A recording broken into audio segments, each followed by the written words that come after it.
किसी के मन की बातें पढ़ने के लिए आपको 3 तरीके पता होने चाहिए। यह तरीके सीखना बहुत महत्वपूर्ण है। इन तरीकों को सीखकर आप आसानी से समझ सकते हैं कि कोई कैसा सोच रहा है। तो आइए मैं आपको गौतम बुद्ध की एक कहानी सुनाता हूं जो आपको दूसरों के मन को पढ़ने के तरीके सिखाएगी। बहुत समय पहले की बात है। एक छोटे से गांव में 2 भाई थे। बड़े भाई अंधा था, इसलिए वह हमेशा घर पर ही रहता था और छोटे भाई खेती करता। हालांकि खेतों में बहुत सारे जानवर थे और उनके कारण पूरी कृषि बर्बाद हो रही थी। इससे छोटे भाई को बहुत परेशानी हो रही थी। फिर एक दिन उसे ख्याल आया कि वह अपने अंधे बड़े भाई की मदद क्यों नहीं लेता ताकि वह खेतों से जानवरों को भगा सके, क्योंकि उसका बड़ा भाई अंधा था। वह खेत में बैठकर जानवरों की आवाज सुनते ही उन्हें डरा सकता था। इस तरीके से हमारी कृषि बच सकती थी। इस सब कुछ सोचने के बाद उसने अपने खेत में एक छोटा सा झोपड़ा बनाया और अपने अंधे भाई को उसमें रखा। उसने उससे कहा, भाई अगर तुम किसी जानवर की आवाज सुनो तो जोर से चिल्लाओ और जानवर यहाँ से भाग जाएंगे। इससे हमारी फसलें बच जाएगी। बड़ा भाई अपने छोटे भाई के विचार से सहमत हो गया और खेत में बैठने लगा। जब कभी उसे किसी जानवर की आवाज सुनाई पड़ती वह तुरंत जोर से चिल्लाने लगता और जानवरों को डराकर भगा देता। वे कई दिनों तक यह अभ्यास जारी रखते हैं। एक दिन एक हिरण उनके खेत में दौड़ रहा था और खेत को तोड़कर भाग गया। हालांकि एक राजा भी वहां था। बुद्ध की कहानियां जो हिरण की पीछा कर रहा था। राजा का ध्यान अंधे भाई पर गया और उनसे पूछा, क्या तुमने यहाँ एक हिरण देखा है? जवाब में अंधे भाई ने कहा, मैं अंधा हूँ, मैं कैसे हिरण देख सकता हूँ, पर मैं तुम्हें इतना बता सकता हूँ कि मेरी खेत से जो जानवर भाग गया है वह आपकी पीछा करने लायक नहीं है। आप अपना समय बर्बाद कर रहे हैं। उस अंधे के शब्दों से चौंका हुआ था।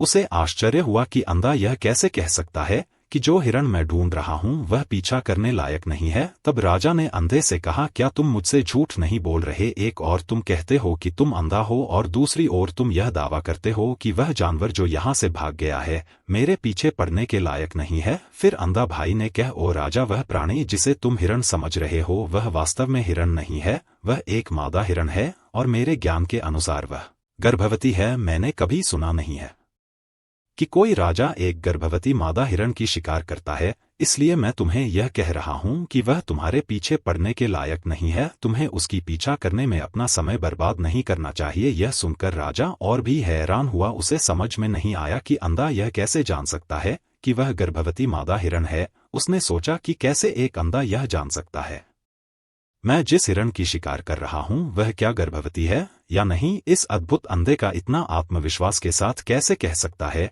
इसलिए मुझे इसे जांच करना होगा। इसलिए राजा ने सत्यता जानने का निश्चय किया और अपने कमांडर से कहा, कमांडर, मुझे चाहिए कि वह प्राणी जिंदा रहे, क्योंकि मुझे जांच करना है कि यह वाकई एक गर्भवती मादा हिरण है। यह अंधा आदमी इतनी आत्मविश्वास के साथ कह रहा है और मुझे यह सुनिश्चित करना है। जाओ और जांच की क्या वह एक गर्भवती मादा हिरण है। राजा के आदेश पर कमांडरों ने हिरण को पा करने के लिए चला गया। कुछ समय बाद जब वह लौटे तो राजा से कहा, राजा, यह अंधा आदमी पूरी तरह से सही कह रहा है। वह वाकई एक गर्भवती मादा हिरण है। इस सुनकर राजा हैरान हो गया। उसे समझ में नहीं आया कि यह अंधा आदमी कैसे जान सकता है कि वह गर्भवती मादा हिरण है। राजा के मन में कई सवाल उठे। आखिरकार राजा ने इस पर पूरी तरह से समझौता करने का निश्चय किया और अंधे से कहा, सुनो, मुझे यह नहीं पता कि तुम सचमुच अंधे हो या नहीं, लेकिन मैं तुमसे एक सवाल पूछने आया हूं। क्या तुम मेरे सवाल का सही जवाब दोगे? जवाब में अंधे ने कहा, राजा, आप मुझसे जो भी पूछना चाहेंगे मैं आपको सच्चाई से जवाब दूंगा। राजा ने कहा, देखो, एक और तुम कहते हो कि तुम अंधे हो और दूसरी तरफ तुमने मुझे कहा कि मैं जिस जानवर की मैं पीछा कर रहा था तुम कहते हो कि वह गर्भवती मादा हिरण है, और साथ में तुम्हें यह भी पता लगाता है कि तुम्हारे खेतों में जानवर कब आते हैं और कब जाते हैं। तुमने यह सब कैसे अनुमान लगाया? तब अंधा आदमी ने समझाया, सर, जब आप उस मादा हिरण की पीछा कर रहे थे तो उसकी गति और दौड़ते हुए आवाज से ही मुझे पहले से ही समझ आ गया था कि यह हिरण है। और मेरी खेत की बांध काफी छोटी थी, उसकी ऊंचाई ज्यादा नहीं थी। अगर यह सामान्य हिरण होती तो वह आसानी से उस बांध को पार कर सकती थी, लेकिन वह हिरण ने उस बांध को तोड़कर भाग लिया था और यदि वह बांध पार करने की कोशिश करती तो उसके संतान को खतरा होता। इसलिए मुझे समझ में आ गया कि वह गर्भवती है। इस व्याख्या को सुनकर राजा अंधे के विशेष ज्ञान और कौशल को देखकर चौंके हुए हैं।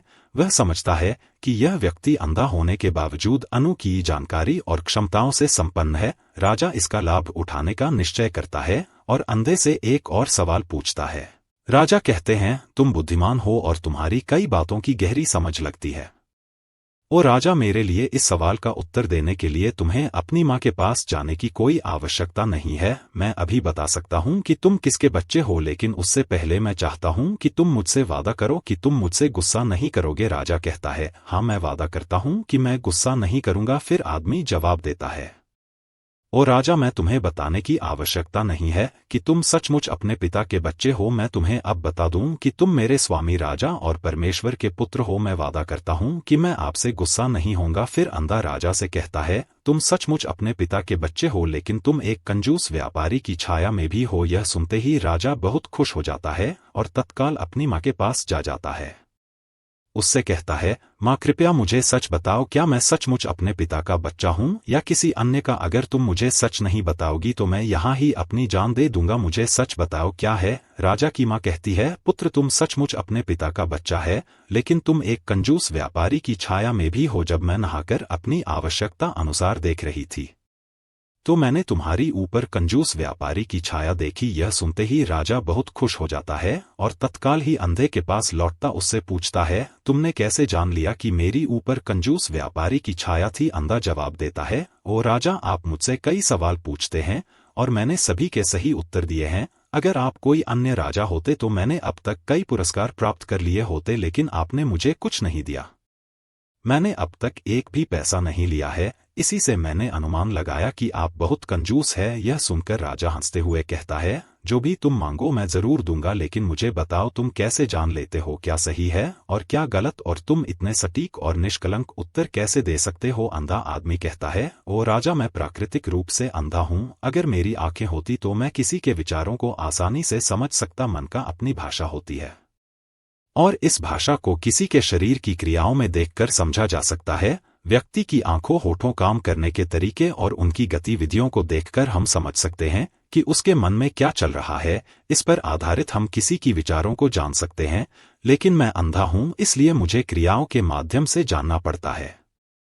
अगर मुझे कुछ जानना होता है तो मैं अगले व्यक्ति को कार्य सौंपना पड़ता है, देखना होगा कि वह कैसे काम करता है और उसके आधार पर मैं समझ सकता हूं कि उसके मन में क्या चल रहा है। इस सुनते हुए राजा पूछता है, क्या इसका मतलब है कि मैं भी किसी के विचारों को जान